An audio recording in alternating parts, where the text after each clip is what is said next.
What's up, guys? Welcome back to episode 2 of Conversations with Chris. And today I have a great friend, great hobbyist on the line with me. That is Mike, aka Coleman Cards. You can find him on Instagram at Coleman_cards. One of the great Los Angeles collectors, and with a great PC and constantly having new and fun and interesting cards coming in. Before we even hopped on today, I was looking at some of his new posts. He has the Giannis 2013 Hoops rookie card in his stash. I was admiring that card. We were kind of talking about how different cards kind of can come on your radar, and that one seems to be really hot right now. So go check out his Instagram. Go check out everything he's doing. Great guy to follow and to keep a pulse on the hobby through. So, Mike, I want to welcome you to the show, man, and say thank you for coming on. Hey, thank you so much for having me, Chris. And I just want to say I want to hire you as my hype man, because that was like such an amazing introduction and so generous of you, and so many compliments that I don't think I'm totally deserving of. So I just want to say thank you for that.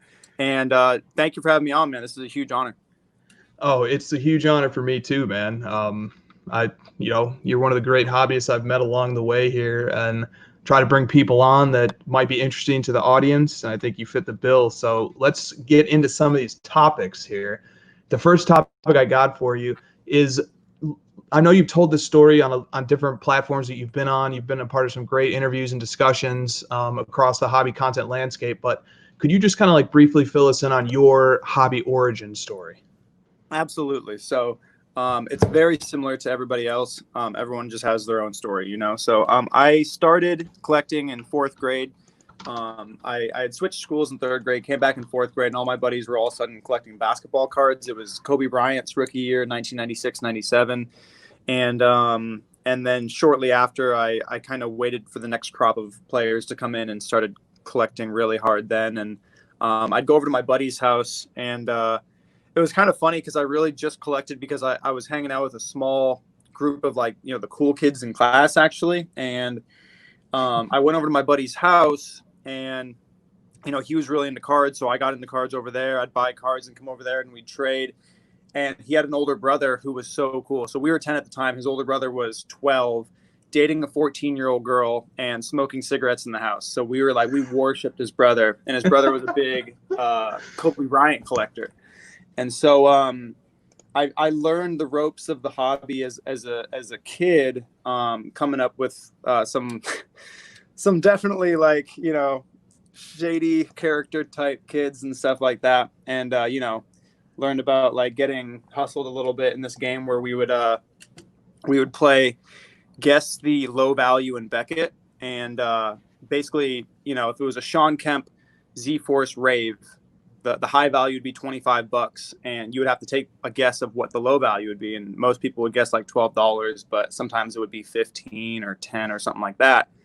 And I think what some of my friends were doing was studying which ones that they randomly called, and then, you know, they'd take advantage of some of us and stuff like that. So it was like this little hustle, and I just really fell in love with the cards and stuff, and I started collecting McGrady. And I have, like, pretty base reasons for doing that, just because, you know, I like dinosaurs in Jurassic Park, and because I just looked at Tracy McGrady and was like, that's my guy, and just went after him and stuff. And then collected all the way up until I was 14, 15, got out because of high school and stuff, and, you know, trying to be cooler, and, you know, didn't want to tell anybody about collecting cards and stuff.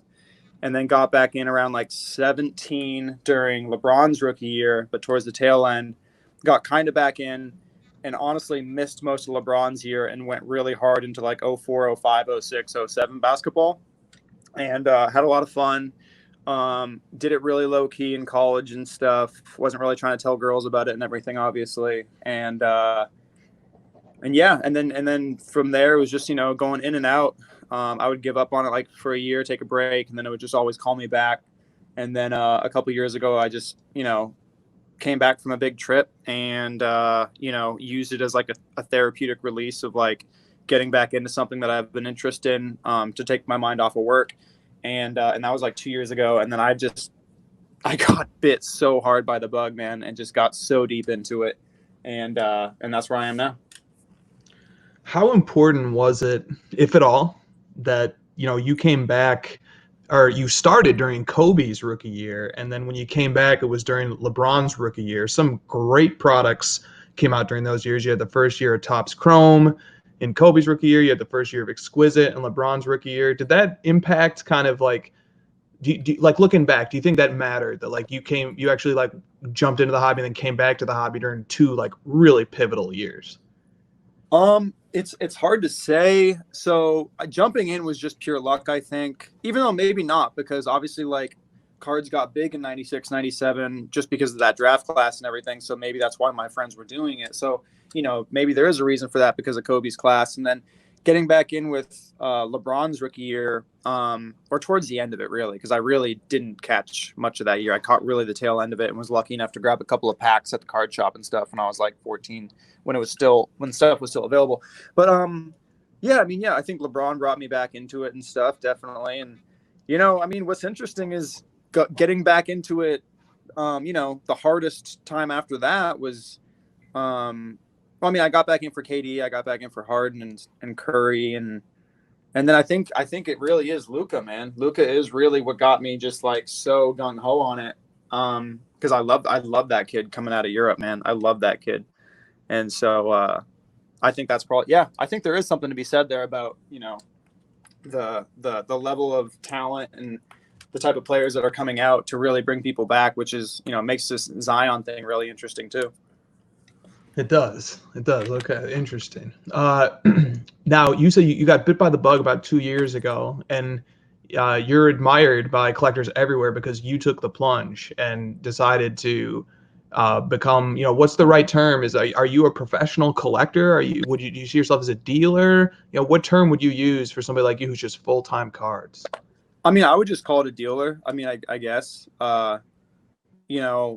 I'm a collector, but I'm a collector and a dealer at the same time. And, I think there's clearly a sever there between, the difference between a collector and a dealer, I think. But, look, man, my insurance is dealer insurance. It's not collector insurance. So I'm going to call myself a dealer because that's how I'm defined. But yeah, like I'm a collector, always will be. And, my collecting is the reason why I do so well, and my collecting is also why I don't do as well, because I won't let go of stuff. So I'm a little bit of both, but I think I'm a dealer. Cool. And how is life as a newly minted professional dealer? It's interesting, man.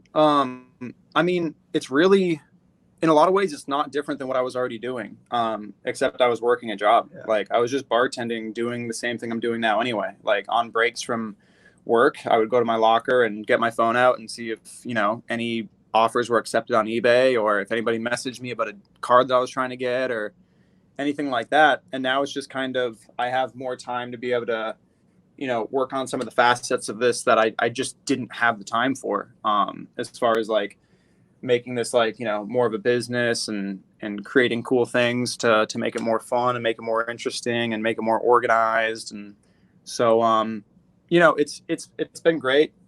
Yeah, there's ups and downs. It's a little bit stressful and stuff. But I think it's fantastic because there's no feeling like working for yourself. Absolutely. You mentioned working as a bartender, and that's super interesting. We're both in Los Angeles, and some of the smartest and most talented bartenders you'll ever find anywhere in the world are in Los Angeles, because it's expensive to live out here. It's a job that you can do pretty well in if you take it seriously and you work hard at it.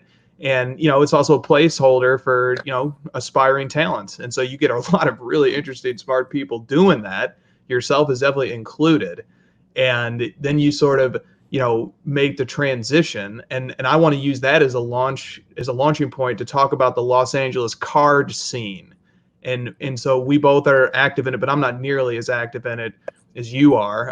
I don't think I've ever gone out to like a show and you weren't there, but I'm sure you've been to many where I'm not there. So tell me a little bit, man, about the Los Angeles card scene and what's it like, being involved in our card scene out here. Well, it's a great scene. I would say that you're probably at 80% of the shows that I go to, though. Like, I would say Nice. I really would say that. I mean, because there's the bullpen shows, there's the Burbank shows, which you went to, the only Burbank trade night so far. And then Frank and Sons I really don't really go to. I go to, like, I've been to it like once or twice. And even those small shows, those small shows, that small show down in Garden Grove I saw you at. And there's not a lot of Cali shows other than those trade nights and stuff like that. And then obviously there's the shows that are out of town and everything like that. But no, you've been to most of them. But the card scene is really cool, man. There's a lot of collectors out here. I don't know a ton. I'm not super deep into the scene because I also know that there's a lot of high end guys out here. And that's just a completely different level of market and a completely different scene. And, I know some people that are in it and everything, but I don't really run in it too much because I'm not really to that level yet. But, it's a fantastic scene because there's just a lot of wealth in Los Angeles, obviously, just because of all the different entertainment industries here. And cards are, an amazing tangible asset, which is arguably one of the hottest tangible assets on the market right now.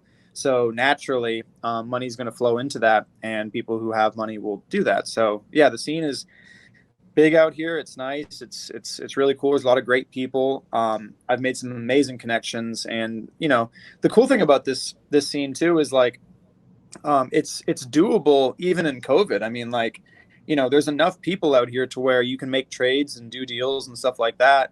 And everyone's like kind of driving distance. So that's a really cool perk and everything like that. So it's a great scene. Yeah, it's a really good scene. Nice. Have you been doing like it's still like a comparable level of in-person deals even during COVID? Like curbside pickup type of stuff? I mean, obviously more, probably like on average, only like 2 or 3 a month, maybe. Okay. But I mean, that's probably a little bit more than normal anyway. But I don't do a ton, but I do a few, which to me is just, it's incredible because, I was coming from living in Arizona and like being like a 12-year-old kid, 1998 on eBay, never dreaming that I'd be, ever to be able to do deals like that, like locally. And then all of a sudden now it's like, there's enough people and it's a big enough market to where a lot of us live close together and we can do that and everything. But yeah, I mean, I love finding out that people are in LA so that I can run cards to them. Cause I mean, my thing is I'd rather drive, 20 miles to deliver a high end card to somebody than overnight it for $23. I just think there's something old school about that. And I think it's obviously way safer because you never want your cards up in limbo and everything. So any type of local deals that are possible, I'm always trying to do and stuff just because I think it's cool, because then there always ends up being conversations and stuff and you get chances to talk about hobby and talk about cards. Like I bought a Kobe Topps Chrome base from some guy out in Ontario, and like, we must have talked out front of AutoZone for like 2 hours about cards. Like it was just cool, and it just kind of makes your day and stuff, like when you get to do things like that and meet people that you would never meet, and they just have such a common interest. Yeah, man. Well said. Well said. And have you seen what I've seen, which is I remember going to bullpen trade nights year and a half ago, and the shop would be pretty full, pretty near capacity. And then before COVID hit, the show immediately prior, so bullpen like doubled the size of their store because it once was half cards, half gaming, and they moved gaming to a different location across the street. So they literally doubled the size of their store, brought in all sorts of places you could sit, and still like it was overflow capacity, people having to like stand outside, and like it was huge. Like to me, the LA card scene has grown quite a bit over the last 12 to 18 months. Have you seen it that way too? Well, absolutely, absolutely. And I think that plays into the fact that since there's not a ton of like California or West Coast shows in general, because those East Coast guys and those Midwest guys, like there's all kinds of local shows that are going on, and I think that's just the size of bullpen is just a direct, result of the real demand for shows on the west side, so. Yeah, definitely. And Burbank began trade nights, and like I remember their first trade night was well attended, and saw some of the LA regulars, but saw new people there that I'd never seen over on the west side in LA with bullpen. So and I've been at Burbank on like a random Saturday afternoon, and like the place is packed, and you're bumping into people just to get to look at the display cases and stuff, and like I don't know what that tells for the hobby. I mean, we actually have quite a few shops in LA. I mean, Burbank and Bullpen are two of the flagships, but if you wanted to, you could spend a whole weekend hopping from shop to shop. In fact, Christina and I did that once. Have you been to like all the shops that are in the area? The names of some of them are escaping my mind right now, but there's like a great shop in Tarzana. There's more out there in the valley that are within driving distance of Burbank. I think Sports Source is the name of one of them. Have you been to many of these other shops? So Sports Source has a Studio City location, and then that's the original Sports Source, and then there's one in Burbank as well, and then they're different owners, I believe. But yeah, Sports Source is one of the first card shop. It is the first card shop I went to in LA, the one in Studio City actually, when I was getting the bug again and going back in. And then from there, man, it was just, really just Googling and being like, okay, like, so there are sports card shows in California. Like, it's not just musicians and actors, like people collect cards too. Okay, cool. So then started searching like, other card shops, and, it was just a long discovery of finding, bullpen. I'd heard about bullpen, but it was kind of far from me. And then finally going to that and attending a trade night, and then finding out about Burbank. And I mean, look, like, my endorsement for card shops is written all over the ones that I frequent, and I go to Burbank probably once a week to talk to Ryan and Rob and like, do deals with them and stuff, and buy stuff and sell stuff and everything like that. And that, like, anybody that's like looking for a ringing endorsement for a card shop, like, I'm not saying that like what I do, you should do, but all I'm saying is like, this is something that I really care about. And this is something that I do a lot. I do it, this is what I do for my livelihood. And if I'm going to that card shop a couple times a week, to me, that's a huge endorsement, It is, man. We love bullpen. I mean, we love bullpen, but we love Burbank too. It's a hike for us to get out there from the west side sometimes, in traffic especially. But like Ryan and Rob, two of the best in the business. I don't know, man. I can't really say enough nice things about them as well. And you're right. If you are, if that's your shop of choice, that is definitely saying something. So let me ask you a question here that came to mind, and this might be like a very dumb, simple question that like is like a no-brainer, but I think about this sometimes.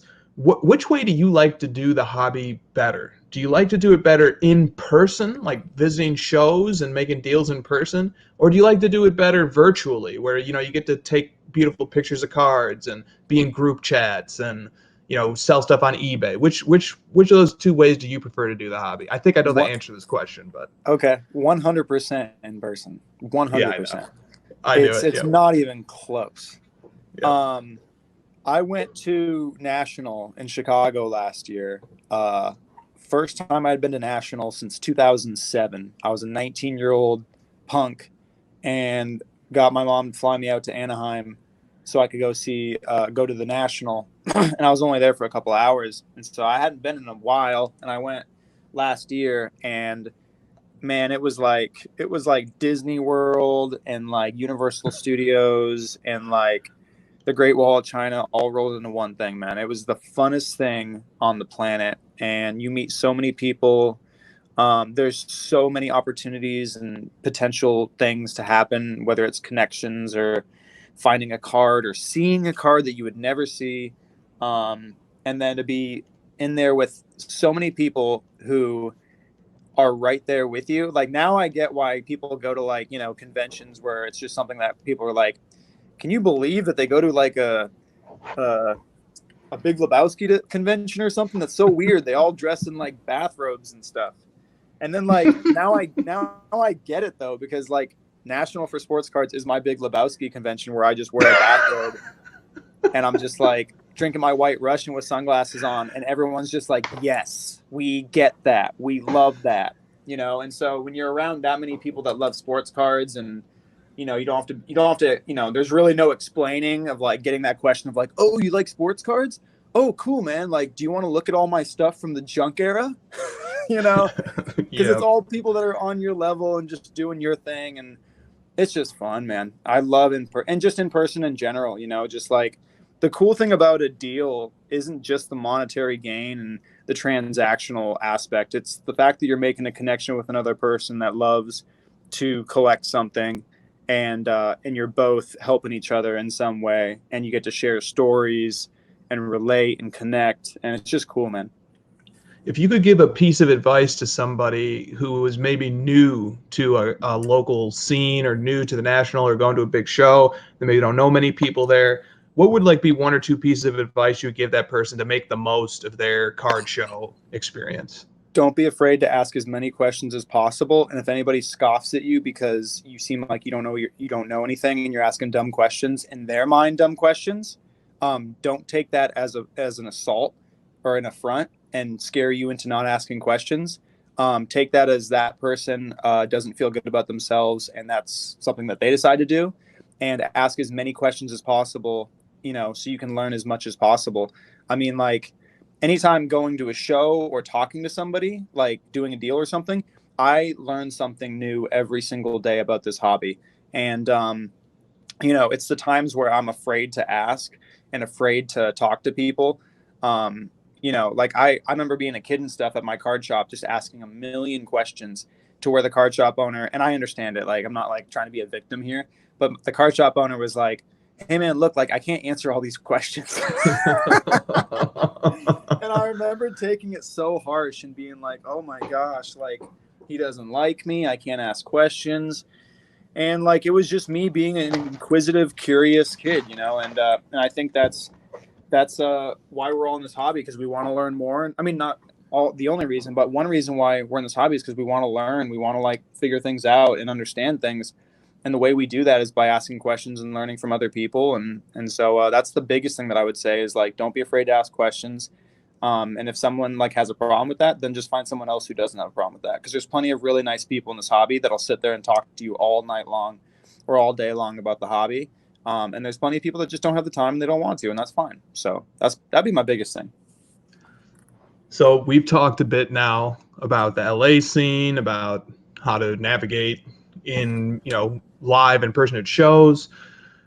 I'm going to ask a big question, and it doesn't have to have a big answer, but it whatever comes to your mind. I just want your kind of visceral gut reaction to this question, because it's one that nobody can answer with any degree of certainty, but it's one that we all think about. And that is, what are your thoughts generally on the future of the hobby, in particular its prosperity? Where do you see the hobby going? Considering where it's come in the last 5 years and last 10 years, where do you see it going in the next 5 years, next 10, next 20? Look, I mean, again, I give my opinion and I give what I think, and that's it, man. Like, I'm not an expert. I don't know. Like, the reason why I've even had the small amount of success that I've had is because I keep approaching things as if I don't know anything. And so I'm always trying to like learn and trying to, take in data and trying to, make the best guesses I can. But anybody that sits there and says, oh, it's going to get bigger, or, oh, it's going to crash, nobody knows. Nobody knows. And the best thing you can do is say, I don't know. And I'm going to look at the data and I'm going to make the best decision I can.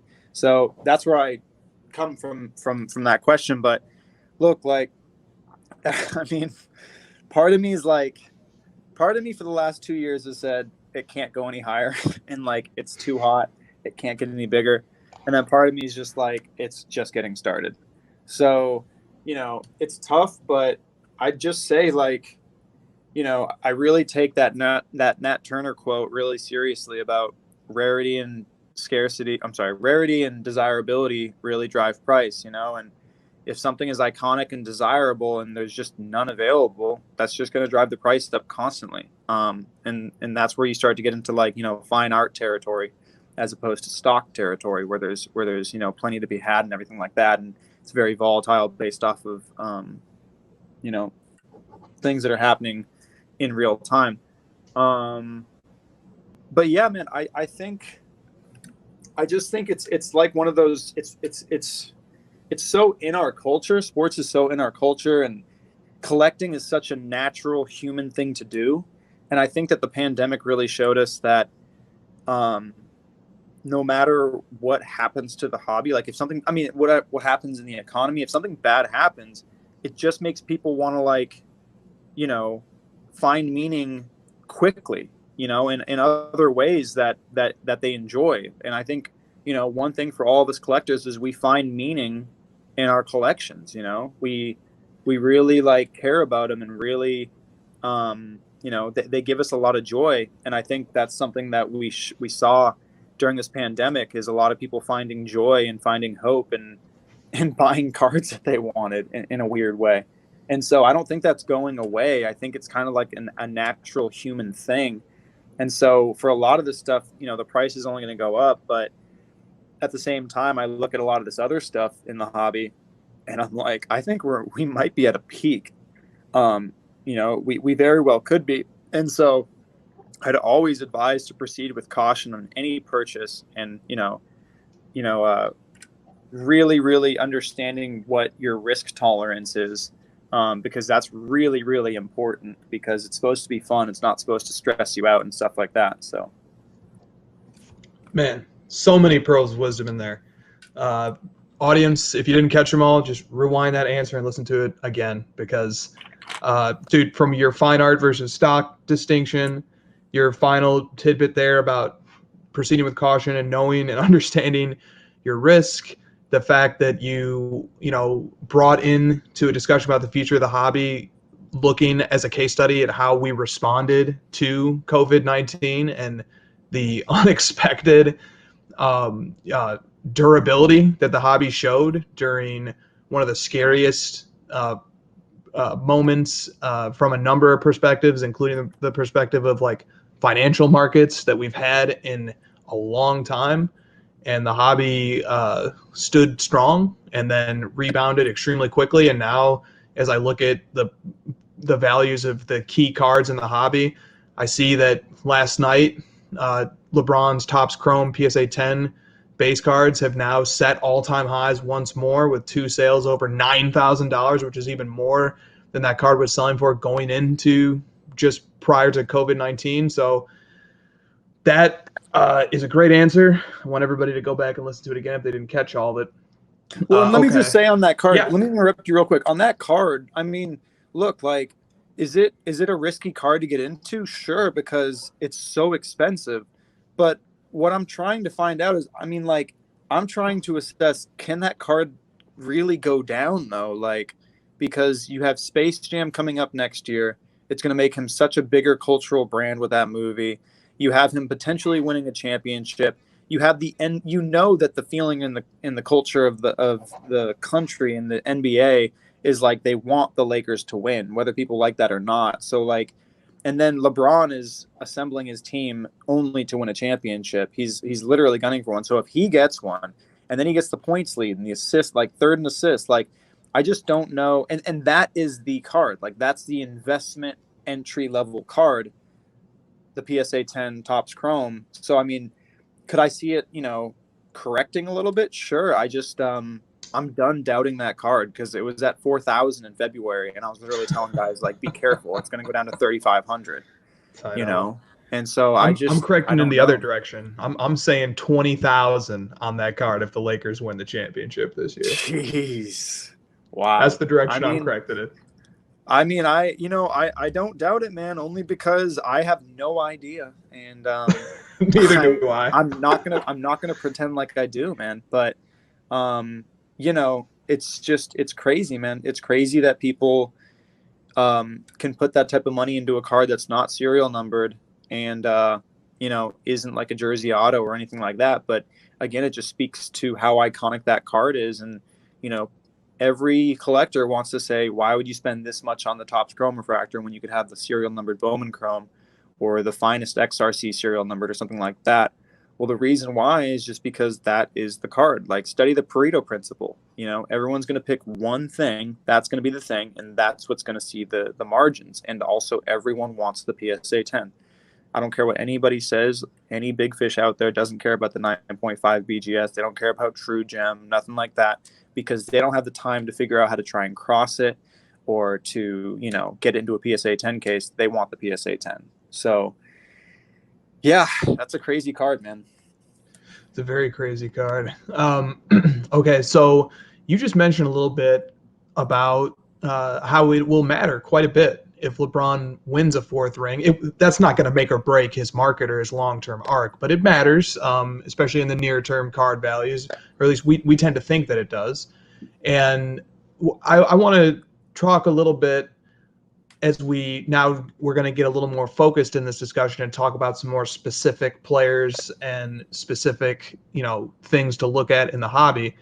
How does knowledge of the NBA in particular, like knowing how good the Lakers are, knowing what their rough odds are, and then, you know, in bringing in your own intuition and experience and wisdom to kind of forecast which way you think things might be going, how does your knowledge of the NBA impact and allow you to do the hobby better? It goes hand in hand. Having a knowledge of the sport, like a deep knowledge of the sport, and a deep knowledge of the hobby go hand in hand, because I see guys who have a deep knowledge of the sport get caught away or get taken away by that. And they start thinking like, well, I don't understand how Luka can be worth this, but Brandon Ingram is worth this. Right. And it's like, well, you don't have an understanding of the hobby, because the hobby is much different than just the knowledge of the NBA. Right. So it's like, if you have both those knowledges, then you can really, I think, do some serious work, you know, as far as how you're being informed and stuff towards your hobby decisions and everything. Because, you know, if you got them both down, and I'm not saying I'm an expert in either one of them. I mean, I'm just saying, like, I think they really go hand in hand, because, you know, I mean, if you're watching every single game, then you're not hearing somebody's opinion about a player. You're able to kind of make up your own mind about a player, because you're critically thinking based off all the data you're taking in through watching that player perform. And you get more of a feel than just the stat line too. You get, you know, you get, I mean, and again, like, all that's in my mind right now is Luka as I talk about this, right? Like, that's all that's in my mind ever, period. But yeah, I mean, you just get so many more things, man. You get body language. I think that's a huge one. You see how their teams take them, how the other teams, you know, take them in, respect them and everything. And you know, I just think it matters. It matters so much to have a really deep knowledge of this. And your previous episode with Anthony, I thought was fascinating, man. I think that guy is so smart. And you know, very, very intelligent with this, with the sport and everything like that, because of his background in sports betting. So that was fascinating to listen to his thoughts and everything on players. Really illuminated a lot of stuff for me.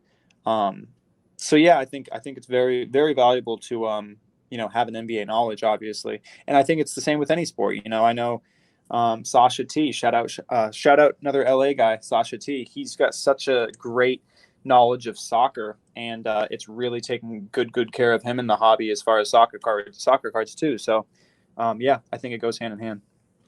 Yeah, well said, because it's tough if you got like real heavy hobby knowledge or real heavy sport knowledge, but you don't have complementary knowledges from both domains.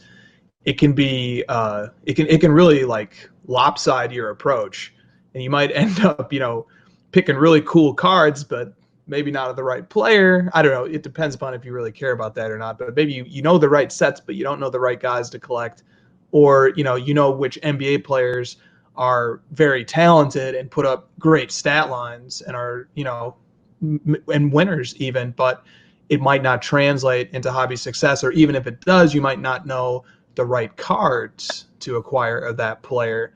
But a trend that I see happening is that as the hobby becomes filled with like more and more new people, hobby knowledge becomes a little bit less important. And as long as you know or what the right sets and the right brands are, like your Prism and your Chrome and some of the other main brands, as long as you know that, I see a lot of guys making moves these days that are like really based on picking players that they think are undervalued or that the hobby has undervalued over the years. Like I see Russell Westbrook cards have been surging. I see Chris Paul, his Chrome rookie and refractor, those cards are surging. That Kevin Durant had a resurgence in value despite not playing and despite announcing that he's not going to play this year. Like I feel like we have new hobby entrants who are coming in and who are saying like, man, these guys are good players and they're cheap compared to the prospects.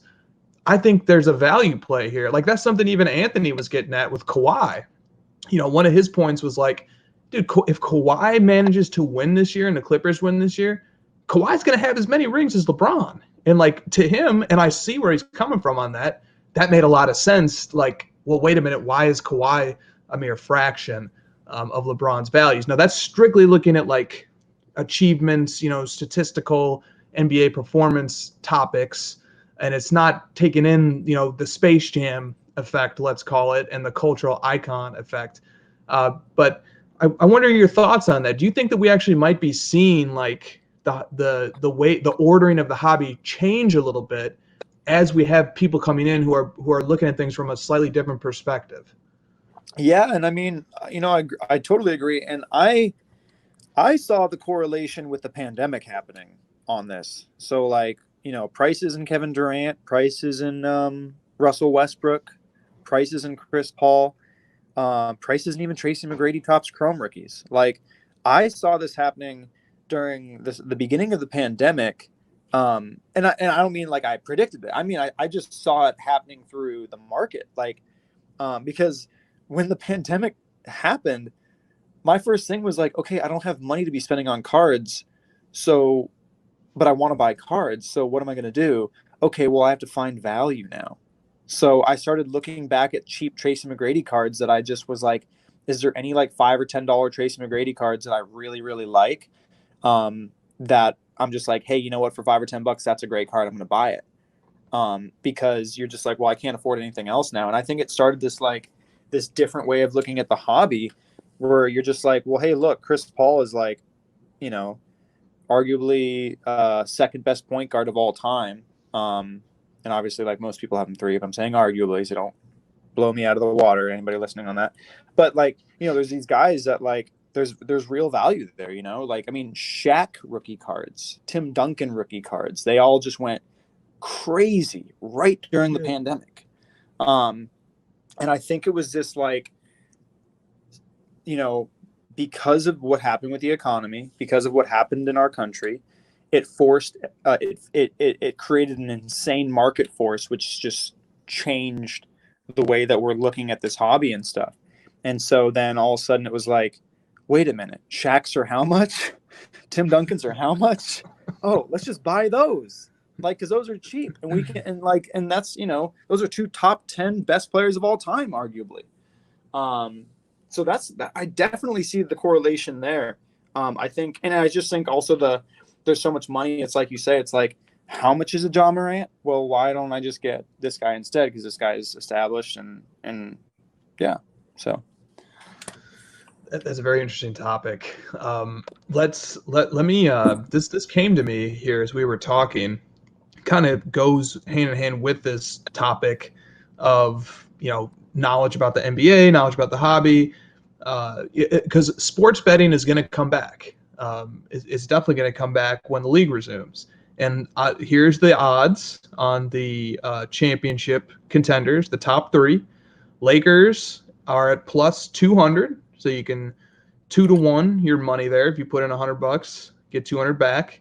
Clippers are plus 275, and Bucks are plus 300. So here's a thought experiment for you, and I wonder how you would answer this question. Would it be better if you had, LeBron, LeBron Topps Chrome rookies are going for $9,000 right now. So let's just use that as an example. If you had $9,000 and you were pretty confident that the Lakers were going to win the title, would you rather put that $9,000 on the Lakers at plus 200 and get 18,000 back, or would you rather put that 9,000 on a LeBron Topps Chrome PSA 10 rookie card on the expectation that that card would appreciate in value if the Lakers won? And bearing in mind that, like, pro sports betting is all or nothing. You put that 9,000 on the line, and either you're right and it pays out big, or you're wrong and you get nothing. But cards has a great mitigation device built into it that even if you're wrong, that LeBron card's still going to go up. It just might take a little while longer. So, well, probably. Anyway, what do you think about that? Well, is that a rhetorical question you're asking me, or are you actually asking me that question? Okay, that answers it, I guess. No. I'm wondering, well, because my condition would be, well, what's my net worth? Like, if it's my current net worth, I'm going for the LeBron Topps Chrome because I don't have the risk tolerance to lose $9,000, right? Right. But honestly, like, if I had like a, crazy net worth or something, I'd put that 9,000 on the Mavs because that's my value play for sure at 3,500. Yeah, the Mavs are plus 3,500 right now. So that's a huge value play. Ooh, I gave you option A and B, and you picked C. I like that. Well, no. I mean, that's if I was betting. I would take the LeBron Topps Chrome 10 because, I mean, look, even if he gets busted in the first round, does that card actually go down? Not much. Maybe. I don't know. Long term. Like, my guess would be no, not really. Maybe it recedes by 10%. I don't know, but I would guess no because nobody cares if he wins. I mean, no, obviously they want him to win the championship, but whether he wins the championship or not this year, nobody really cares. No, that doesn't mean much to, like, the place he's carved out on basketball's Mount Rushmore. Right, and the LeBron lovers will just find a reason why he lost it.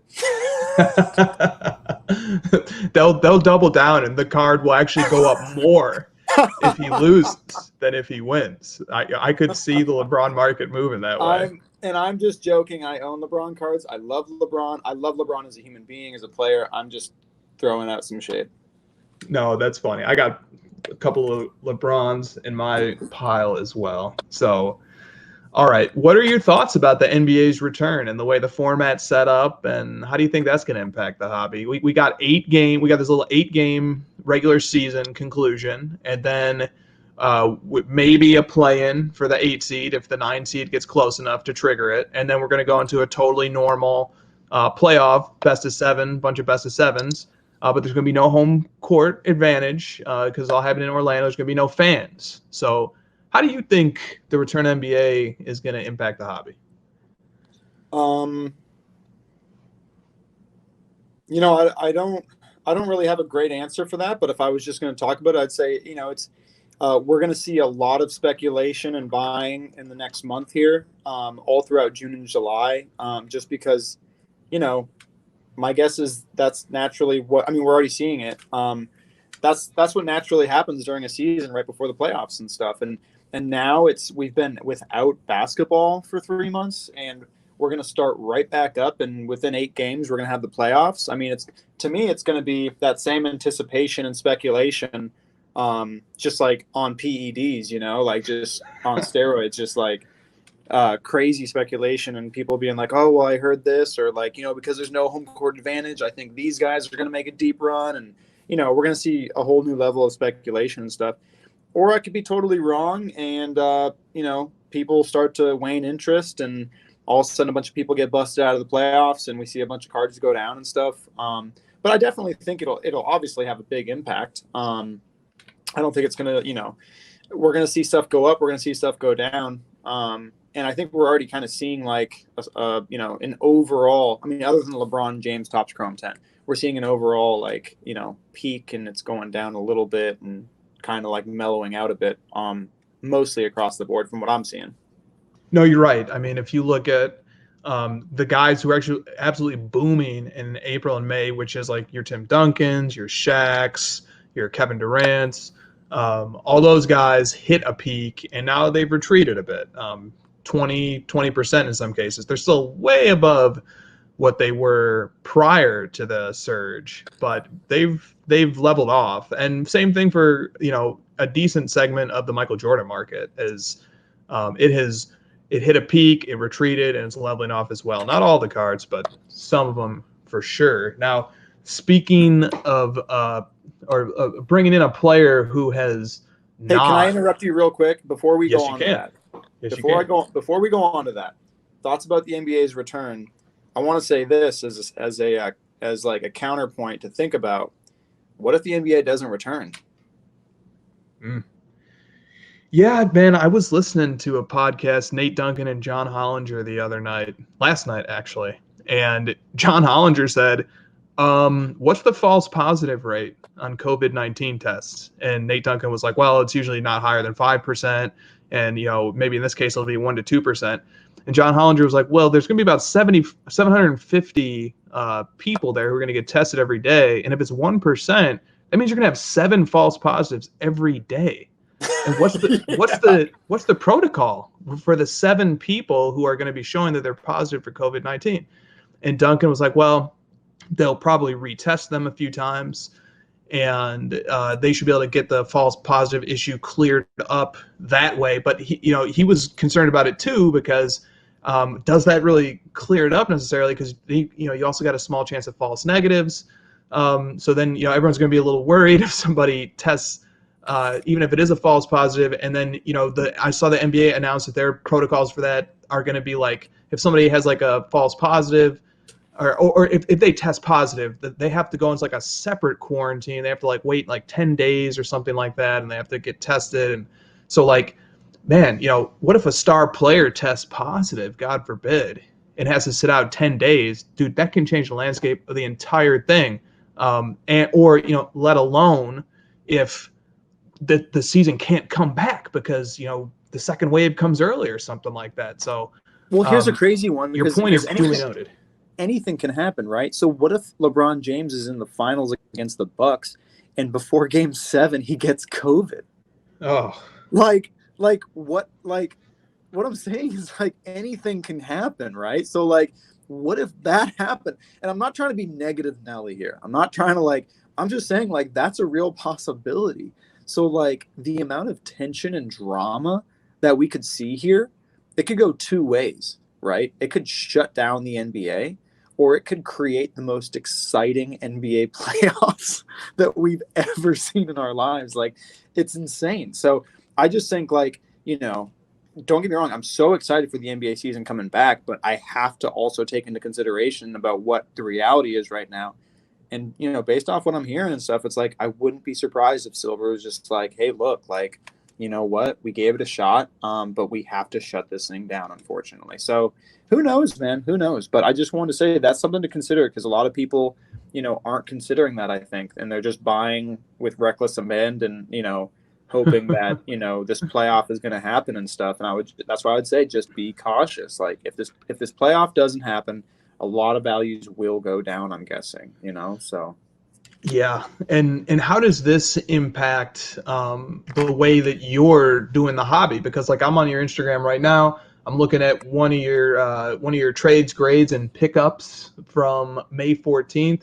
And here's what I see. I see Tom Brady, I see Kawhi, I see LeBron, I see Steph Curry, I see Mahomes, I see Zion, I see Allen Iverson, Mahomes, LeBron, Chris Paul, I see Lamar Jackson, I see Giannis, I see MJ, I see McGrady, I see one other guy that I'm not going to mention yet because we're about to get to him. But so you are focusing on the blue chip marquee players, and like Chris Paul is a little bit of a gamble probably and stuff, but like you really have you got the blue chip players here, and I don't really see you picking up Tyler Hero lots, or no disrespect to Tyler Hero, because the kid 100%. Can play, and maybe he'll be a huge player, but like I don't see like Colin Sexton lots here that you're picking up or anything. You seem to stick more to blue chips. Is that because you kind of you look at you take the uncertainty of things very seriously, and your risk profile, and am I on the right track here with kind of how you make those decisions?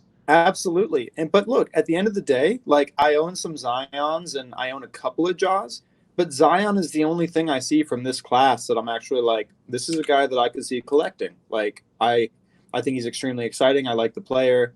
I just don't like this class that much. Like last year, I was getting Aitons, I was getting Lukas, Treys, a lot of guys that I believe in and stuff. But to go back to your point, absolutely, I am very risk averse and trying to get more blue chip things just because demand is always there, so they're easier to move and easier to make trades with, and they're just iconic cards, and I like owning them. Like I just, I'm a sucker for iconic blue chip cards. I really, really do like them. So yeah. Now here's the one guy featured in this mail day that I didn't mention, and that is Kristaps Porzingis. And you have here a beautiful National Treasures RPA BGS 8.5 sweet card. I didn't have the courage to pull the trigger on one of those before the 2019-20 season started, but I wanted to. I wanted to get one, and now I see you have one in that card. It's beautiful. So let's talk a little bit now about Porzingis, about his teammate.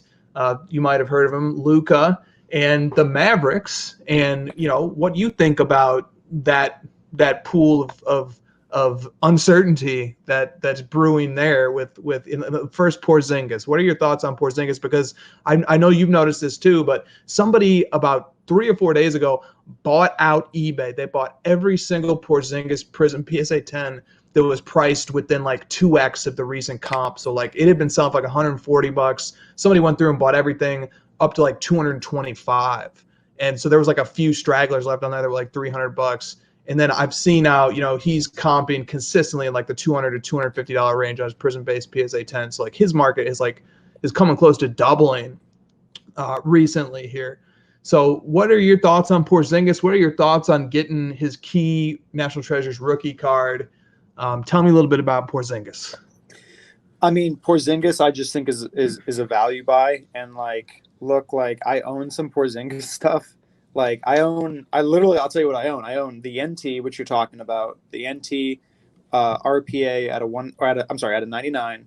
I own 3 rookie Prism Silver PSA 10s, and that's what I own. Like that's all I own. I mean, it's not like a crazy inventory, even though it's like some of his better cards. But I just think he's still a value. Like even at doubled, I think he's a value because I watched this guy come back from this injury this year. He came back from an injury that everyone was worried about him having, and he played lights out and proved that he doesn't even need the athleticism to be a great player in this league. But with the athleticism that came back super strong, God forbid, he could get another injury. But with that athleticism, he was blocking guys, just absolutely yamming on people. It was incredible, man. Like he is so good, and he has come back so strong this year. I mean, he had like an all-star level year. It was incredible to watch, and his nickname is so fitting, Unicorn, because I mean, he's so incredible to watch. 7'3", strokes 3-pointers like nothing. From like 40 feet. Yeah, man. And just ultra, to see how confident he got towards the end of the year, especially after Luka went out, right? Like how confident he got, because he was like, yo, I'm going to lead this team for 8 to 10 games and just see what I can do. And everyone just rallied around him, and he was just balling. And then Luka comes back and he's still balling, and they figure it out sorta, and they're working together as a good team. I'm like, this is the first year, and he's only played the second half of the season, and Luka was injured for a third of his games. Come on, he's incredible, man. I'm a big fan of Porzingis. I just think he's good. I think he's really good. Let me give you 3 talking points on Porzingis that I think about. The first one, I remember intensely watching the Lakers-Mavericks game, and during that game, Luka threw a alley-oop lob pass to Porzingis. Luka was 30 feet away from the basket, so the pass accuracy was unbelievable, but it was a memorable play to me because Porzingis hit his head on the backboard as he skied to catch the ball and dunk it. And I said, this guy is a freak of nature, 7'3", jumping up and hitting his head on the backboard. The second talking point I got on Porzingis is that, and I know you remember this game very well because we were live chatting during this game, among many other games, Mavericks games this year, the Bucks game without Luka in Milwaukee with the Bucks on, I don't know, what was like a 15 or 25 game winning streak. Hottest team in the NBA. Hottest team in the NBA this time. The Mavs go into Milwaukee without Luka, and they win the game wire to wire with Porzingis leading the charge and playing spectacular defense and offense. That was very impressive. And they actually beat the 76ers at home on that same road stretch without Luka as well. And the 76ers only had like one home loss leading into that game. So very impressive there. And then my third talking point on Porzingis for you is that Minnesota Timberwolves game later in the season when he went off for like 38, 15, 5-5 or something like ridiculous like that. Just was bombing threes, just single-handedly carried the team like a 20-point blowout. I'm very high on him too, but he does have sometimes these sleeper games where, he'll shoot like 20% and he'll get like 9 points and like he'll still play great defense, but like the shot will be flat and stuff. And I don't know, maybe that's, part of just acclimating himself back to the league again. And I don't know, because there's a reason why his averages is kind of they're kind of dragged down. Like 19-10, I think, is his stat line this year. I don't know. What do you think? Do you think, are you worried about that, or do you think that's just a little bit of rust? I just think if you told me Porzingis was going to have 20-10 in the season coming back from that injury, like not 20-10, it's 19.2 and 9.5. I mean, can we call that 20-10? It's like so close. We can round up. We can round up. We can round up on conversations with Chris. We can round up on Mavericks players. If you were going to tell me he was going to have 19-10 and Luka was going to have his stat line and you showed me their win total, I'd have been like, that's insane. Like, he could easily fall into like Kevin Love territory, right? Where he's like balling on the Timberwolves, averaging almost 30 a game, like he was on the Knicks, and then come over to this team where a LeBron-like player is the focal point in Luka, and he could have like, those really, really bad and all over the place Kevin Love numbers and stuff, and he didn't. Like, I mean, they're figuring it out and it looks great so far. That being said, that doesn't mean it's going to be like that in the future, but things look really good in Dallas right now. Do you think they can do it in the playoffs? Can they pull an upset in the, I mean, I think the Jazz without Bogdanovich and maybe without Joe Ingles, who said he probably wasn't going to play, and Bogdanovich had a wrist injury or like some sort of hand area injury that's going to sideline him for the rest of the year. So the Mavs are about a 1.5 games back, or maybe 2.5 games back from the Jazz right now. I think the Mavs could and the Jazz are the 5 seed, the Mavs that are 7. Like, I think the Mavs could definitely climb at least 1 seed.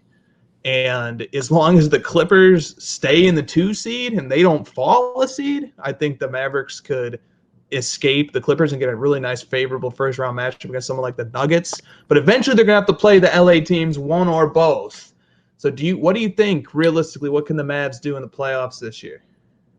I just think, does either one of the LA teams want to play the Mavs? Like, if you could really talk to any of those players on the team, do you really think they want to play the Mavs? I think the answer is no, because like the Mavs played both those teams so well. They were 1-3 against the Lakers. They should have been 2-2, and they could have been like 3-1, honestly. And then against the Clippers, I'm pretty sure they split or something like that. And they did really well. I mean, they are a tough team, and they got a potent offense, and they play hecka good defense. And I would say, like, yeah, it'd be cool to see if they can match up against the Nuggets because that's a favorable matchup. My question is, who is going to beat that team 4 times, the Mavericks, without any home court advantage? Like, you know what I mean? Like, I just don't know. And I think chemistry is such a huge thing for this playoff. It's so important. And so that's why I worry about a Houston Rockets. But I think it plays into the hands of a Mavericks because that team is tight. Like, that team is really, really tight. And I think that really helps For the Lakers too. I think the Lakers have great chemistry as well, but they are an older team. You know, we don't know for sure if this will affect older teams better or younger teams better. So I think you have to kind of give advantage to younger teams, and that Mavericks team is pretty young, and they're extremely talented, extremely well coached, and they got two incredibly talented star players with a heck of a supporting cast. They're not going to probably have Timmy Hardaway Jr. next year and stuff, and this is a huge chance for him to try and go get his bag by really performing well in these playoffs. If there's a team that's going to knock out the Mavericks, I want to watch every game of that series because that's going to be a dogfight. Yeah, it is, man. Best offensive rating in NBA history belongs to the Mavs. And now, okay, let's use this to segue into talking about the focal point of the Mavs, which is Luka. And I actually am looking right now at your one of your Luka grails, which is his National Treasures horizontal RPA out of 49, and you've got it in the impossible grade of a BGS 9. And these cards are very difficult to grade because of that blue border along the right hand or the top side, depending upon which way you're looking at it. And the corners get very easily dinged. So tell me two things. Tell me, number one, why do you have such a huge card of Luka? And I think I know the answers to that, but like why? And number two, tell me a little bit more about this card and why you picked it up and what it means to you. Okay, so one, shout out to @RetroBasketballBreaks on Instagram, Zach. He's an awesome collector and a great guy in this hobby. He's a guy from Georgia, and he found that card, and he was kind enough to bring it to me, and then we partnered to acquire it. And I just also want to throw him some shade because want to let him know, based off of how you described the condition of it and how hard it is to get a BGS 9. See, Zach, I told you, bro. But yeah, so we both own that card. He found it. I negotiated and acquired it, and now we have it, and it's a great card. I love that thing so much. Again, this is like where it's like the collector in me, really gets conflicted with the dealer, because the only reason why, I was able to acquire that card is because of the love that I have for that card. Even though like it's going to be a piece that's probably going to be available here.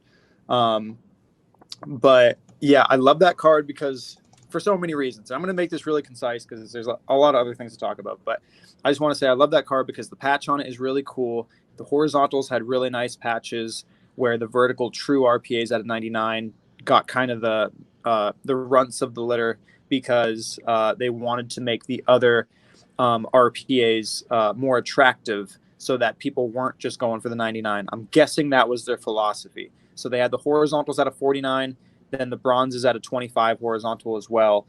I love the horizontal personally because it's OG. So first year 09, 10 RPA is Steph Curry, James Harden, Blake Griffin. Those are horizontal RPAs. They're not vertical. Some people think that a true RPA needs to be vertical.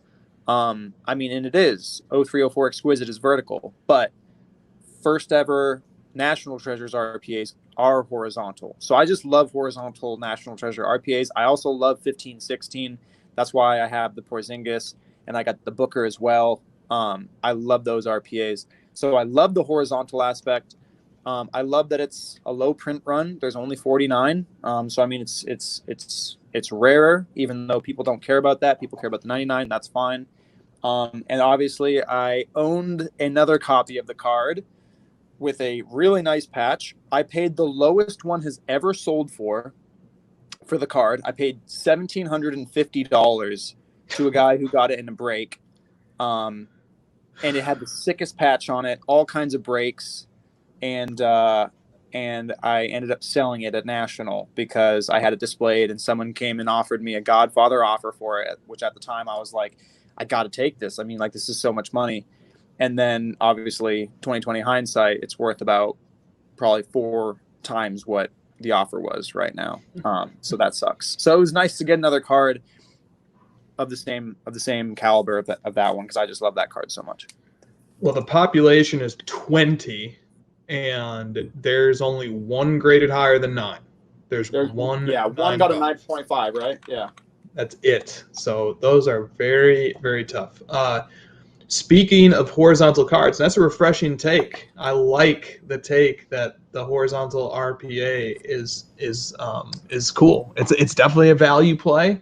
It's rarer, like you said. They've got better patches for sure. That's a fun and interesting insight there. But speaking of horizontal cards, I want to talk about another one, which is Luka's flawless star swatch signatures. 7 of 10 gold that you own in a BGS 9.5. What a grail. Is that your favorite Luka card that you own? Thank you, man. Thank you for talking about the card like that, because it really is, man. And I'm really fortunate and lucky to even own it. It's not my favorite. My favorite is my Prism Gold out of 10. I do own a copy of that card. I own a very modest BGS 9 copy of that card. Oh, and, yeah. So modest. That card is just the grail of all Luka grails. I can't even believe. I mean, as I was introducing that card, I was like, "What about the Prism Gold?" But okay, so this is. Sorry to interrupt. Keep going. Oh well. I mean, in this conversation, it's a modest BGS 9, because we know that somebody else on the other line here has a BGS 9.5 gem, which is the investment caliber offering. Investment grade. But I love the flawless. That brings me to another thing about the Luka collecting community, because I found out about like some of the key aspects of flawless because of the Luka community. Obviously, we're in a Luka chat on Instagram and stuff, and that's where I first heard of how coveted the Star Swatch autos were. Especially the golds out of 10, just because that gold foil is really nice, and obviously anything gold out of 10 everybody wants. But it was because of some guys in that I like, Roy Wally obviously, and Stephen Go, Philip Go, right? That's his name, yeah. Yes, but we always like a shout out to Stephen Goat, as we call him as well. Stephen so we'll take that as well. I love it. So anyway, yeah, there's a cool story about that card. I was in Houston. LeBron Chromes were super hot in February. I was just kind of like, had one showcase set up and was kind of trying to move a couple cards and stuff. Went to that show, had a great time, met a lot of cool people. And 2 booths over from me, there was a collector who was setting up, and I don't think he's done a ton of shows, so he's kind of like me. So it was interesting, but I thought he was like a big dealer. His name's Alex, and he's a great guy and great collector. He's got an amazing Karl Anthony Towns collector. I can't do the shout out because I don't know his IG handle at the time. It's like MTLNCRC or something like that, like MTL Rock or something like that. Anyway, he had it in his display case, and I was like, whoa, like, what is that? And it was raw, and it was still in its sealed case. And he told me that he pulled it in a break. So he drew in the same break. I'm sorry, no. I think it was the same break, actually. Yeah, it was the same break. I think they busted like a case or something. I don't remember. But he drew the Bulls and then the Hawks and Mavericks in an 18-19 flawless break. And he pulled that Luka, and he also pulled a Trey too. Jeez. I mean, he crushed on this break. And he pulled that card. And we were, I was like, what do you need for it? What do you want for it? And he was like, look, man, I'm getting like huge offers on eBay right now for it. I have no idea, but like, I know it's a big card, and I'm not like, parting with it for like what the other ones were kind of going at and stuff. And so we talked a lot. I showed him a bunch of different cards. And then I ended up going and making a bunch of deals happen to try and get a bunch of firepower to pry it from him, because I didn't want to do cash. I just didn't really have the cash. I didn't think I could get to his number. So I went around and basically arbitraged a little bit and created about $2,000 in value off of making buys and flips within about a couple hours of the show. And I ended up ended up with a Jordan 2004-2005 SP Authentic Fabrics Auto at a 50. Ended up with that, and I ended up with 2 LeBron James Topps Chrome Rookies 9.5, 1 LeBron James Topps Chrome Rookie Refractor 9.5, and then a Zion Prism Silver 9.5. So I ended up with all that, and that's what it came down to. I used all that to get that card from him. And at the time, it was definitely, I was giving him some value on it, and I was giving him the most liquid things possible, right? Because I was like, I don't care like that I'm giving up these things that are probably going to go up. I want to get that Luka. Like, I'm not going to get another chance to get that Luka. So I did that, got the card, and sure enough, all those Chromes and Jordans that I traded, they've literally doubled in value since. like, right? I mean, it's insane. So and then I graded the Luka. It got a True Gem 9.5 plus. And like I basically am broken. That's a nice console. That's a nice consolation prize. Yeah. That consolation is basically what gets me back to even on the trade because of what I gave up. But again, like I didn't care because it wasn't about value. It was about scarcity. I'm not going to be able to get that card again, so I got to give up whatever I need to give up because it's all stuff that I could get back. I just got to pay more money for it. That's all. Sometimes it doesn't matter about how much something costs. It matters, are you ever going to see it again? And that was a card that I knew if I don't buy this right now from him, I'll never see it again because eventually he's going to accept a huge offer for it because I knew he was getting a lot of heat on it. And so I got it, and I love that card because obviously it's rookie game-worn jersey. It's his only rookie game-worn jersey RPA that I know of. If I'm wrong, correct me. And then, I just think it's cool. Dude, that is a story for the ages. And okay, let me ask you then finally about the Prism Gold. And I just want to ask you about, I was like captivated I remember when you landed it and you posted on Instagram a caption with it. And your caption was, "Welcome to the eye of the storm." What did you mean by that? I've pondered what you meant by that when you posted that card. I still don't know. I don't know. I was just super excited, and it was the first thing that came to mind because when I went to go, so I literally stayed up for 2 nights, not being able to sleep when that card was in limbo at USPS, like up in the air, because I didn't think he was actually sending it. Like, I didn't think he was going to sell it to me because I knew how many people were after that card. And like, we made a deal. I paid for it. I just doubted it in the back of my head. I was like, this is too good to be true. There's no way I'm landing this card. So I stayed up for 2 nights, and then I was out on my street in my car waiting for the mailman, just waiting. Like, I am not going to miss this. I'm not going to let it come to my door and I wasn't there or something. And then all of a sudden it's sitting at the post office and I have to go in the next day. I wasn't going to let that happen. So I'm sitting there in my car and Luka stuff is on fire. And the Luka Prism Silver PSA 10s out of nowhere just shot up to like 1,500 from 1,000. And I looked at all the auctions on eBay, and they were all 1,500 with bids with days left. Like, it was the hottest the Luka market had ever been. And it was like November 14th or 15th or something like that.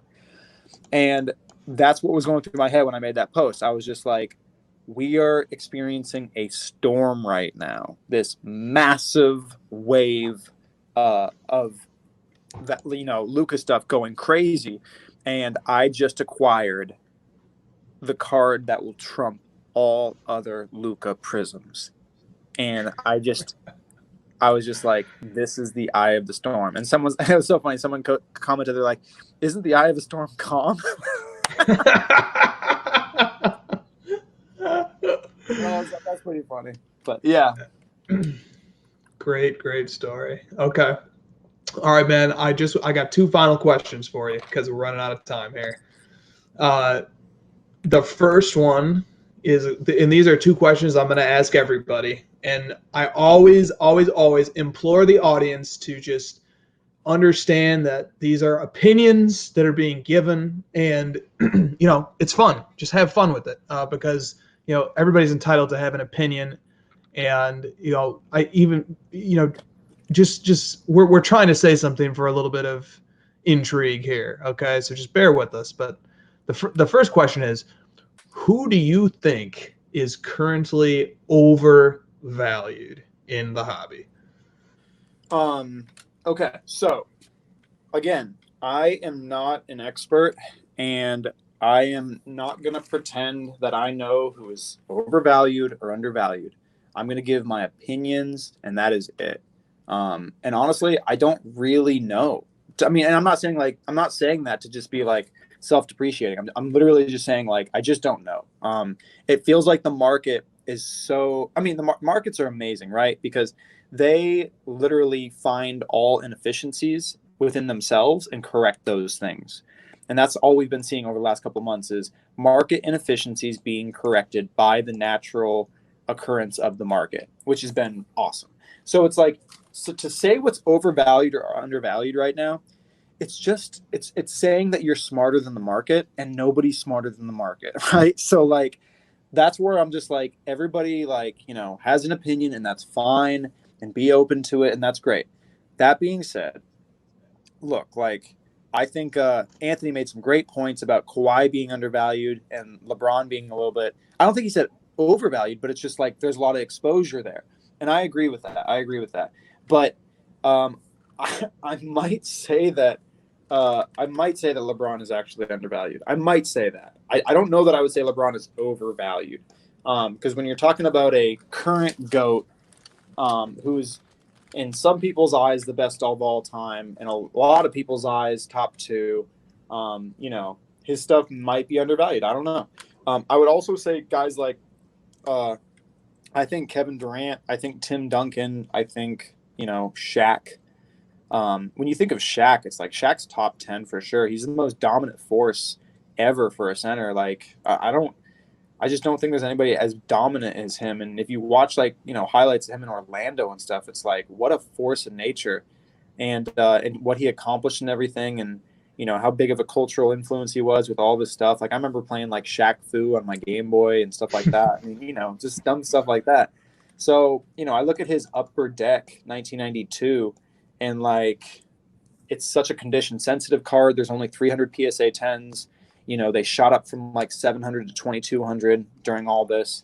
So they're higher than they've ever been. But I'm just like, there's only 300 in the population. I might, go after something like that when you consider, a Jordan is now $60,000, $70,000. And then I'd actually talk about Jordan. I would say Jordan might be a little bit, we're seeing Jordan stuff go down, right? So if we're seeing Jordan stuff go down, eventually there's going to be a bottom, and then it's going to start coming back up. So, Jordan is going to fall into that category too of being undervalued, because at some point here there's going to be a bottom and it's going to rebound. Because Jordan stuff is not. I mean, have you ever seen Jordan stuff go down since you've been in the hobby? No, this is there's one exception. In the summer of 2016, there was the most bizarre speculative run on early Fleer Michael Jordan cards and some other like early 90s like Fleer and hoops and some of that stuff. And it's so weird if you look at graphs. You just see this blip in the summer of 2016 where like these early Jordan base cards just surge, and including his rookie, and then they came all the way back down to where they were before the surge. And it's dumbfounding. I mean, I look at it, I'm completely befuddled, because it never made sense why that happened, except that it was just like a weird speculative run on those cards. So we've seen it happen once, but that didn't affect like the grails or the parallels or the inserts. That was like a really like specific segment of the Jordan market that surged and then fell off. And I'll like to make it a little more concrete, like the Fleer PSA 10 rookie card number 57, that one got all the way up to like $42,000 in one instance during that surge, and then it came all the way back down to $20,000 within 6 months, which is bizarre to see. And then also like Jordan sold at like a slight premium in like 2011, 2012, 2013, and then they hit like a valley in 2013 through 2015, and then they just like got on a rocket ship and blasted off in the fall of 2016. and they never looked back, and they still haven't, especially like the rarer stuff. And then the Last Dance accelerated the growth of some of that stuff tremendously. But we are seeing now a retreat. Like we saw the Jordan Fleer 57 PSA 10 flirt with $100,000, and now is registering comps at 65 to 70,000. And so that's a substantial drop off. But the explanation is pretty straightforward. The transaction volume tripled or quadrupled over the last month. So, like, in other words, the market got flooded, and what are you going to do when the supply just overwhelms the demand? You're going to see a drop off. But there's definitely an argument to be made that Jordan experienced a period of over valuation during the last month. But what's so interesting about that, so like Luka and Jordan are two value setting players. Luka, in my humble opinion, is the single biggest factor behind why Prism just absolutely exploded last year. It was the hunt for the Luka Prism Silver and the surge in price of that thing experienced when it first came out that made Prism reach a new stratosphere. And it was already very popular, and obviously the premium brand, and Panini knew that because they made a bunch of it. But the Luka cards popularity, really took it to a new level. And I think we're still seeing ripple effects from that. That's, now trickled down to like 2012 Prism became even more popular and more important. Right. So I think Luka did that among there's lots of other factors too, but like that Luka rookie card, that's the most graded. The base version of his 2018 Prism is the most graded Prism card in the history of PSA Pop Reports. His silver Prism is the most graded silver in the history of PSA Pop Reports. It's just an iconic card that you can't go to a show without seeing. And, so that has a really strong effect. Like, so Luka is a value setting player. He sets markets, and he's used as a baseline and a comp that other guys use as justification to bring up the value of all their other players. And Jordan is the same thing. Jordan is constantly being used as a baseline, and people say, well, if Jordan's X, then my guy should be at least half of X. So the Jordan market goes crazy during the Last Dance, and all of a sudden these other markets, Shaq, Duncan, LeBron, all these markets start going crazy too. Okay, well, what's going to happen now when Jordan prices have retreated on those iconic high-value cards? Are the buyers and the hypers of these other guys, are they going to say, okay, well, I guess it's time for LeBron and Duncan and Shaq to go down now too? Is that a two-way street? Or now that Jordan prices have dropped off a bit, are they going to look somewhere else to justify the values? I think I know the answer to that question, but wow, long-winded way of me saying, like, dude, there is an argument to be made that Jordan was overvalued. Well, we know he was. He definitely was overvalued because we've seen the price come down a bit. So I don't know. Interesting answer sparked a small rant for me. Yeah, it's a really interesting point you make about them being the value setters, man. And I think it's so intellectual, and I think it's so right. And I think anybody that denies that Luka is not a variable based off of your explanation would look like a fool. That is such a well thought out reasoning for so much that's happening. Because of the Luka Prism and because with the Michael Jordan Fleer. And my question for you would be, when are you selling your Jordan Red PMG and your Luka Prism Gold based off of what you just said? Never. No, those are my friend Jordan Hagedorn introduced me to a term called casket cards. And those are what we call casket cards. They're coming. They come with you to the grave. Oh my goodness, that's incredible! I love what you said the other day about Luka Prism base and silvers just being marketing material for your gold. I it's so funny because it's like, after you say something like that about Luka Prism base being the most graded card in PSA Pop Report history, I'm just like, I mean, can you imagine what that means for the gold at a 10 someday?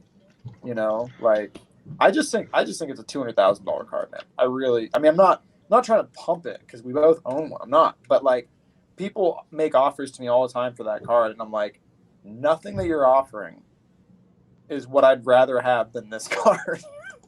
Like, so therefore, I think that the value would go up. And I'll say this about Jordan Fleer. I know a lot of guys that are just sitting waiting for the BGS 9.5s and the PSA 10s to hit a valley so they can make a play and buy one, because they were shown how bad they really want that card through everything that happened, and now they're sitting and waiting for it to hit its rock bottom to buy it. So I think those cards, like the Jordan stuff, that's why I really think that the gems and just, good condition copies, that card's just going up, man. It's going to come down and then it's going to shoot back up, I think. Very interesting take there. Dude, I can relate to that. I've never been a huge fan of having the 86 Flair in my collection because it feels like it's pretty available. I never felt an urgency like, oh, I have to go get one right now.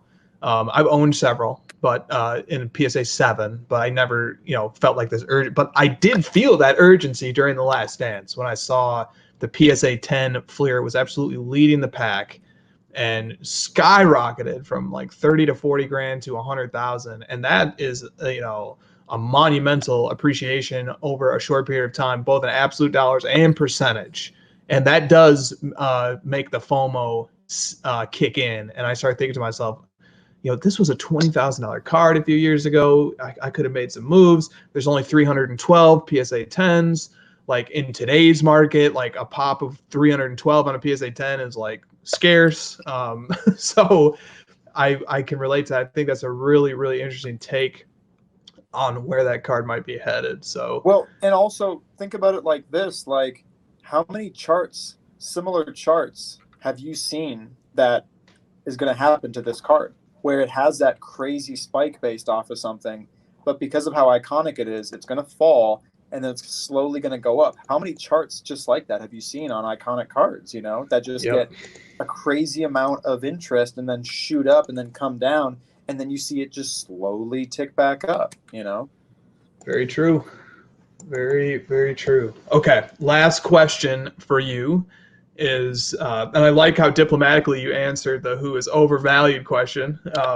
And I'm not going to press it further. I think that was a very fair answer. But okay, the flip side of the coin is who's currently undervalued. And I know you gave a nice answer. I mean, I understand that like none of us are smarter than the market, and like trying to say who's overvalued is like very difficult because like even guys who you would have never even thought would have an appreciation value, they're appreciating in the explosion of the hobby right now. So like it's very hard to say anybody's overvalued from the perspective of like a few months from now versus now. But and by the same token, trying to say who's undervalued is like a really easy question because you could pretty much say anybody, and they're like there's a good chance that like most cards are just on this steady appreciation just as of an outcome of the rising tide lifting all boats and people looking to make value plays. Like you could say like Grant Hill, and people I bet we went and looked at some Grant Hill cards are probably ticking up because people have to look to the B-listers, and no disrespect to Grant Hill, but people have to look like the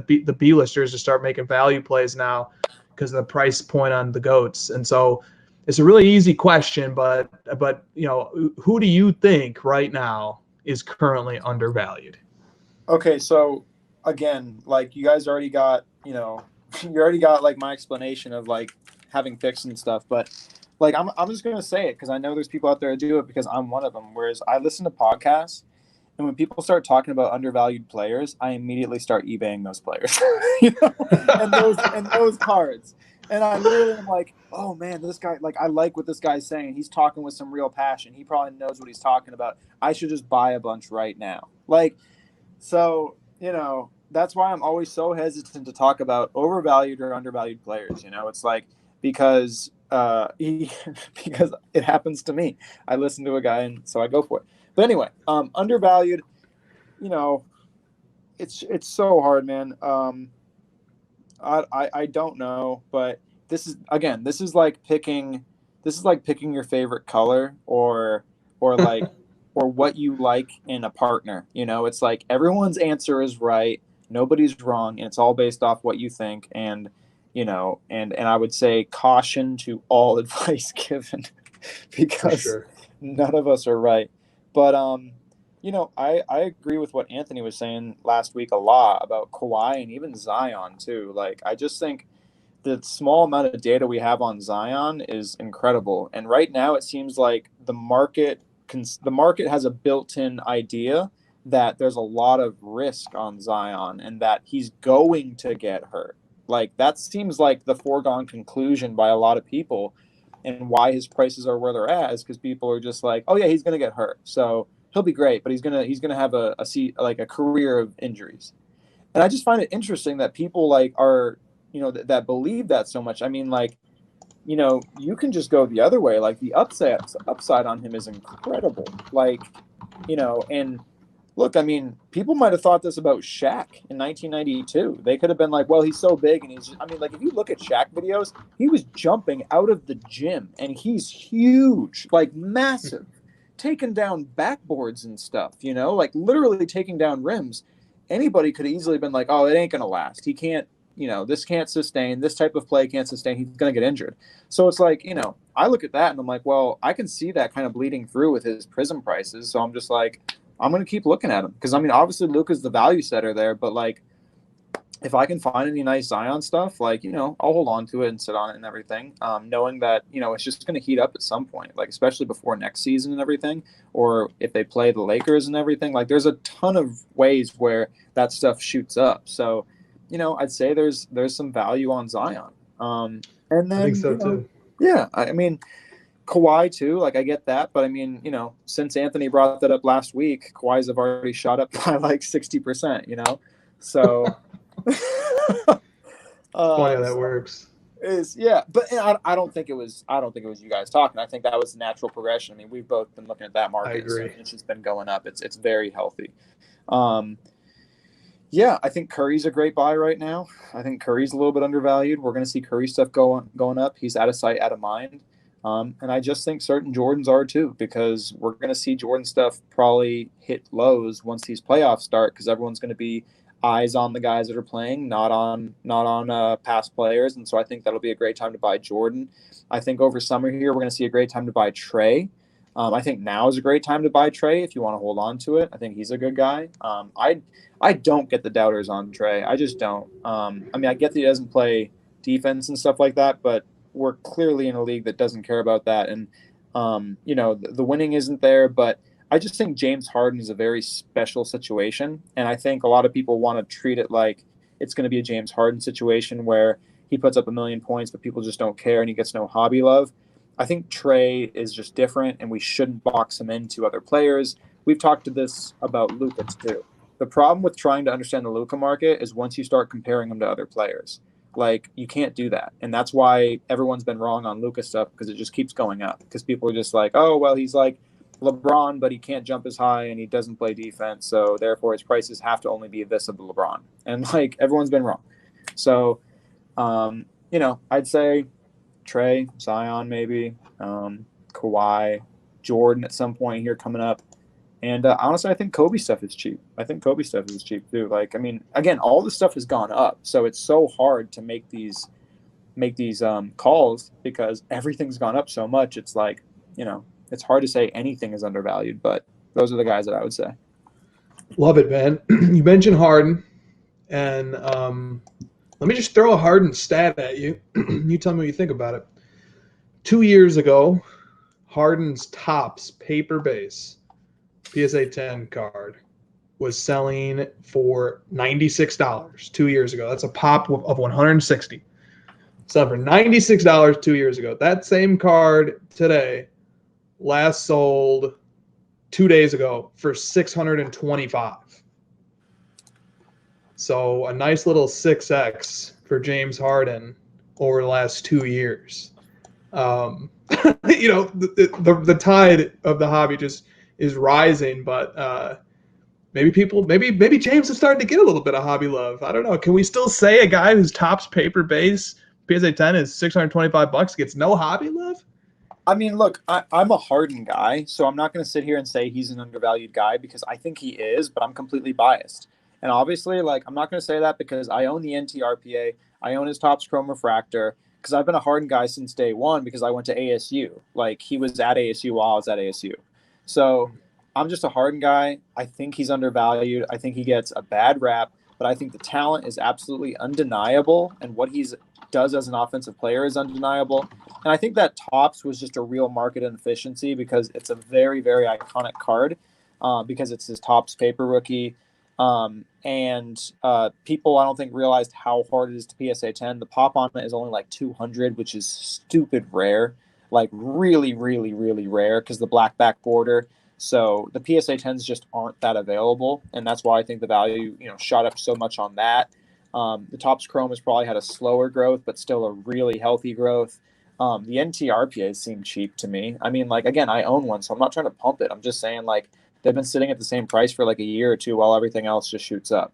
But again, the tables could turn on Harden. And the one thing about Harden that people don't really realize is nobody takes for granted how good the Warriors were.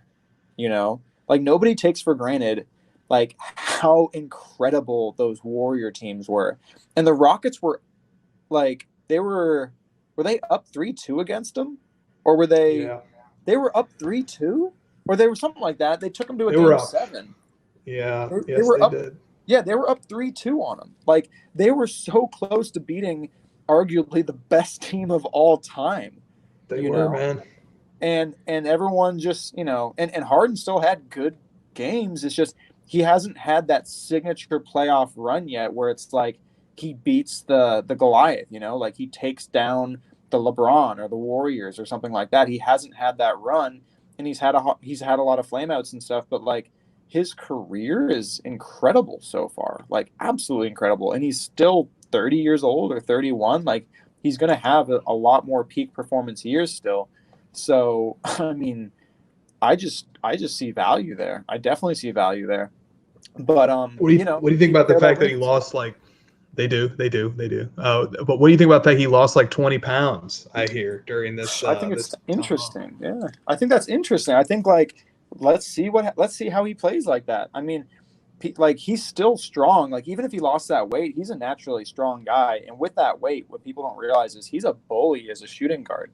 I think Bill Simmons said, like, Karl Malone shooting guard. Like, that's totally hard. And so sleeker and, like, able to maybe jump a little bit higher because he's not carrying some of that weight. I'm extremely excited to see that. I mean, it could backfire and, like, go against him. But I think with his type of game, someone probably was like, hey man, we're crunching a bunch of numbers. And what we realize is if you lose 20 pounds, no one can stop you, like maybe someone told them that and that's the case and they're just going for it. And I love it. Who knows? All I know is, I'll be very excited to watch that. Very good stuff, man. Okay. Well, I've taken more than enough of your time. Thank you so much for coming and offering just one of the all-time hobby combos I've ever had. It was a lot of fun. And, I like to leave it open here. If you have any parting words of wisdom or any last thoughts here before we wrap up the show. No, I'd say thanks everyone for listening, because if you post what we just posted, this is a really long one. So, hey, thanks for everyone for listening. Really appreciate it. And if anybody ever has any questions, please DM me on Instagram and just, talk and ask questions and learn as much as you can and stuff. So you can, especially if you're putting money into this hobby, so you can do your best job to not lose out on money and not get taken advantage of and stuff like that. And I would just say, Chris, thank you so much for having me on, man. Obviously this is so fun. Congrats on Card Ladder. And, hey, man, let's do this again because, I got tons of time on my hands. This is all I do. So I just sit around all day. So, hey, man, whenever you're ready again, man, let's do it. Oh, I got a feeling the audience is going to want to hear more from you. So I'm glad you said that. We will do this again. Okay, man. Thank you. Thank you, everybody, for listening. This has been Conversations with Chris, episode 2. See you guys next week. Peace.